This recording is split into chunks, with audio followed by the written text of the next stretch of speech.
సీజనల్గా దొరికే ఉల్లికాడలతో చాలా కాంబినేషన్స్ వండుకోవచ్చండి. దాంట్లో వంకాయ కాంబినేషన్తో కర్రీ రెసిపీని మీతో షేర్ చేసుకుంటున్నాను.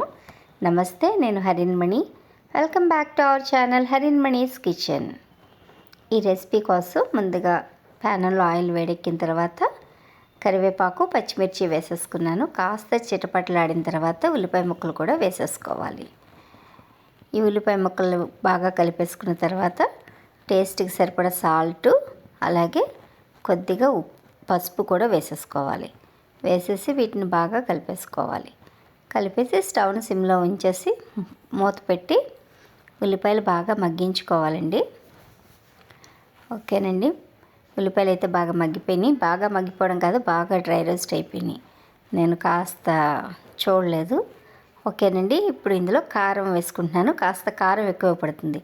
ఉల్లికాయల్లో కమ్మదనమే వంకాయ కమ్మదనం కాబట్టి కాస్త కారం ఎక్కువ పడుతుంది.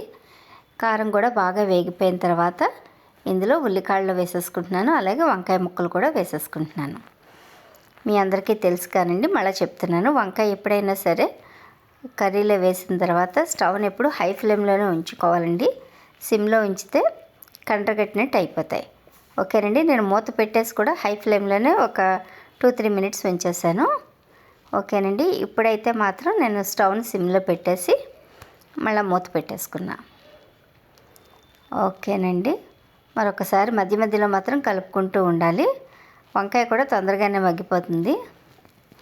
అలాగే ఉల్లికాయలు కూడా వెంటనే మగ్గిపోతాయండి. ఓకేనండి, బాగా మగ్గిపోయినాయి కదా. దీన్ని బాగా కలిపేసుకుని ఇప్పుడు ఇందులో కొద్దిగా వాటర్ వేసుకుంటున్నాను నేను. వాటర్ వేసేసి బాగా కలిపేసుకోవాలి. కలిపేసి ఇప్పుడైతే మాత్రం స్టవ్ని సిమ్లో పెట్టేసుకుంటున్నాను నేను.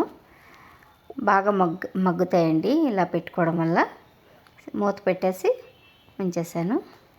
ఓకేనండి, చూసారుగా వంకాయ ఉల్లికాయల్లో కూడా చాలా చక్కగా మగ్గిపోయినాయి.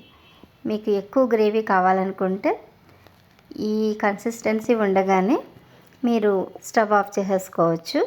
లేదు ఇంకాస్త ఫ్రై ఐటెం కింద కావాలి అంటే కాస్త దగ్గరగా కావాలంటే ఇప్పుడు ఈ స్టేజ్లో స్టవ్ని హై ఫ్లేమ్లో పెట్టేసి వాటర్ కాస్త ఎగిరే వరకు ఉంచుకుంటే సరిపోతుందండి. ఈ కర్రీ రైస్లోకే కాదండి, చపాతీల్లో కూడా చాలా బాగుంటాయండి. పుల్కాల్లోకి కూడా చాలా బాగుంటాయి. ఎంతో టేస్టీగా ఉండే ఈ ఉల్లికాడలో వంకాయ రెసిపీ మీకు నచ్చినట్లయితే మీరు కూడా మీ ఇంట్లో ట్రై చేసి ఎలా ఉందో కామెంట్ చేయండి. నచ్చితే లైక్ చేయండి. అలాగే నా వీడియోని షేర్ చేయండి. Thank you for watching.